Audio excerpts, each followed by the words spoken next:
So Lee, when we talk about the disease, disease. So Yeah. these are the beings that you work with and you channel, and they are 88 beings. Is that correct? Is that what I'm getting? Yeah. And the first one that came through was Zachary. That was the first name that you heard. If you go back to then when you first had that experience and you compare it to now, has the coherence and the quality of the information changed dramatically since then? You know what, the weirdest thing, and this is why it took me a long time to believe that it had happened to me, it was so easy then and it's so easy now. So the coherence was from day one just there. And if I gave my attention, because it's sort of, I experienced them on my the left side of my body, just above. If I'm talking to them in a internal conversation, or if I'm typing their words or writing their words, I hear them here. If I'm letting them speak through me, which I'll do at the end of today, for about the first minute, or no, less than that, it's more like the first 20, 30 seconds, I might be repeating the sentences that I feel just above my head. And then there comes a point when there's no longer an awareness point above my head. It's just kind of coming through.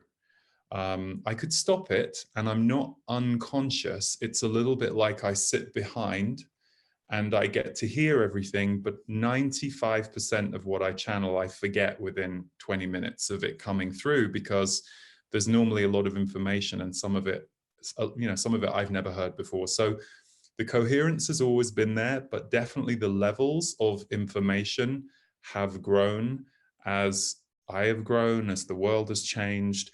And I do think with any channeler, this is my personal belief and perception, I think that there's a limit to how much any of us can access depending on our own personal human limits, or depending on what we're not supposed to know. I remember once there was a whole conversation I was having with a friend who was also in the spiritual field, and she was asking questions of the Z's, and they basically said, we can't talk about that because that will take Lee completely off his path and the role that he is here to serve. And if we talk about that now, it's just not his time, which was interesting because she was asking the question. And then 2 or 3 years later, that information got given to me. And they said, if we'd given it you 2 or 3 years ago, would have freaked you out and you wouldn't have been ready. And so I think there's always a relationship for the human who is the channeler with the being or beings that they're channeling, that there will always be information you don't know. There will always be information that's new to me or news to me. But there also has to be some level of correlation between who you're supposed to be as a channeler for the people you're channeling for. So there'll be some who will be deeply scientific. And often you look into that and those human beings have some understanding of science, enough that they can be the vessel for that communication. So I often think with me, it's not that they don't give information that is, I wouldn't say they give scientific information. They do give sometimes quite intense, energetic information about the world, but they tend to be a little more aligned with how we're feeling and what we're experiencing as we go through it. And they hold a certain space for that. And they say that they use my level of empathy and sensory ability when I'm channeling for a person or for a group to monitor what's the right volume level for this. Because at the end of the day, they only want to give information that we can alchemize, that we can use to help us, to transform us. They're not going to be, as you meet some channelers, intuitives, psychics, they're a bit less, they have a bit less bedside manner. They'll whack you over the head with something massive and then leave you to digest it. And they'll go, well, if you can't process it, it's your ego. Yeah. I always used to run from those people very fast. So I do think there is some correlation between who you are as a person and your channeling. Yeah. Sure. And when we get, I just want to go right up to date. So we have your August energy update, which I just listened to there a couple of days ago. And you speak about, it's obvious, but there's a lot of divisiveness on the planet right now. And there's a lot of disagreements. I mean, right down to even family members, having very different views on what's happening in the world. And you spoke to your, I suppose, your audience and your community about how to hold your center at this time and how to stay out of that. And I just wanted you to touch a bit more on that, if you would, because I think that's very relevant at the moment. I mean, I find it myself that some days I'm really good at it and other days I'm slipping, you know. So can you talk a little bit about that? And I think that's true for all of us, Paul. You know, I think, we're human. And even if even if I'm sure many people who are tuned in for this are like myself, you kind of feel like you have a foot in two different worlds. And sometimes you're more in the human world and sometimes you're more in the world of energy and dimension. Couple of things. One of the things that came through in a channeling a few weeks ago is they said that you are essentially, and this helped me when I understood this, they said you're living in a time of energetic war. They said there is basically a war taking place, and it is more energetic in nature than the traditional wars that we may have seen before, even though, of course, there are places right now on Earth who are wrapped in a war, and that's its own kind of heartbreaking. But they said there is a war between dark and light right now, and that they talk about, they say in the world of energy, as above, so below. They say in much the same way that 95% of humans want connection, togetherness, benevolence.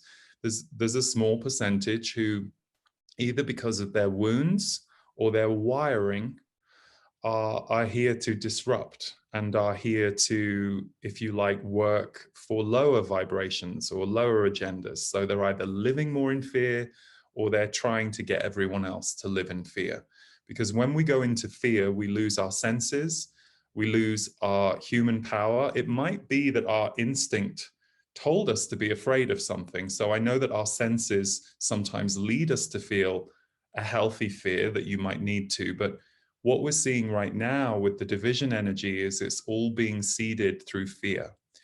And my guides have said that, one of the things that is currently being energetically attempted on the planet is division. And they say once you divide people, you can basically take over, if you like. So I say that not to get too scary, because they're saying this is playing out on dimensions that we can't even see, but it's affecting everything that we're experiencing right now. But coupled with that, we have a little bit of an amnesia problem going on right now. So I think for many years, those of us who studied spirituality or, awakening, we were like, oh, wouldn't it be great if more people woke up? That would be really great. I think now we're at a point where it's imperative. And even though I am seeing some people who are much more seduced by the fear story and told what to think because of the fear story, and then perhaps taking that out on other people in their life because they have completely hook, line, and sinker bought into the one story. Even though I'm seeing that, I'm also seeing more people going, hang on a second, what's going on over here? What do you mean? There is this slow awakening where more people are beginning to question what they're seeing taking place, and we actually need that. So I always say, wherever you can, without being combative or trying to change someone's mind about their truth, be honest about what you're noticing, feeling, or seeing, or perhaps the questions that you have about what you're seeing. It's often easier to talk to people about questions that you have about things that you're seeing rather than absolutes. Because if we just go back a couple of seconds to those people who are in the fear story, they are being asked to leave unity, leave multidimensionality, leave oneness. And what I mean by that is we need to be able to, in our world, respect how someone else is experiencing something, and vice versa, for them to be able to respect how you're experiencing something and to be able to go, oh, wow, it's completely different for me. This is what I'm experiencing. When you see the war division energy, it's when someone else wants to point the finger at you and tell you that you're the reason that all of this is going wrong, or and that simply can't be true. It can't be true in a multidimensional universe and on a planet where we are becoming more multidimensional and more aware of consciousness as a whole. It doesn't mean everyone is. It simply can't be true that we go to war with each other because of black or white, right or wrong. There has to be room for all of it. And so it's a very difficult time because it's causing a lot of pain, a lot of disruption, a lot of heartbreak, a lot of people losing friends or family that they didn't think they would. And what they say is things can repair. You can always repair. So don't go too deeply into the grief of what's happening now, but do recognize that there is an agenda at work to create that on the planet. And that's the thing that we have to wake up to, see, question. And they say that you can't be taken down or taken under provided you stay in your heart energy as a human being.